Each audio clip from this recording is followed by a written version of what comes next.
Dignitaries, teachers and my dear friends. I'm Divya Sanskar from 2B. I'm going to talk about Leo Tolstoy's How Much Land Does a Man Need? For context, Leo Tolstoy, obviously he is a great writer, that's why we are discussing him. But for context, let me inform you that Leo Tolstoy is one of the greatest influential writers. And he have got nominated for a Nobel Prize from 1902 to 1904. Coming to the plot of the story named How Much Man Does a Land Need is exactly what the question that story asks. How much land does we need, or how much resources do we need and how we desire?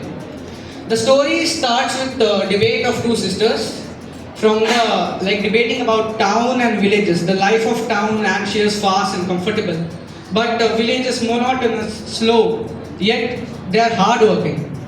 Then the story takes you to the world of Foem. Foem is a businessman. The correct pronunciation for that is Fon. That's a French word. But for instance, I'll tell it Foem. So Foem is a businessman who is ambitious, greedy, have acres of land. But right now he always in the greed of buying new lands. Or maybe people call it excellence also sometimes. But most of the times he's in greed. So the story moves on and Foam have a deal with Bakshi. Bakshi is some people who live nearby Russia. So Bakshi tell him that you can own a land, but you have to walk throughout this area and that area would be yours. Only at one condition, that you have to return in the original place. So Foam starts in the dawn, he breaks out in afternoon, even breaks out in evening, and he dies and buries at the dawn. So at last he could not cover the whole point, the whole surface area of the land he could not cover. So therefore he dies and he gets buried in that 6 feet of land. What was his height of?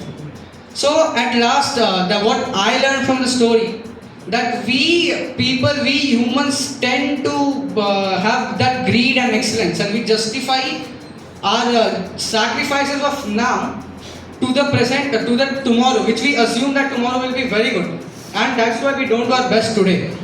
That's a very false conditioning that we have. And what I learned from this story is we need enough land to bury ourselves, enough time to live in now, and enough life to live it to the fullest. Thank you.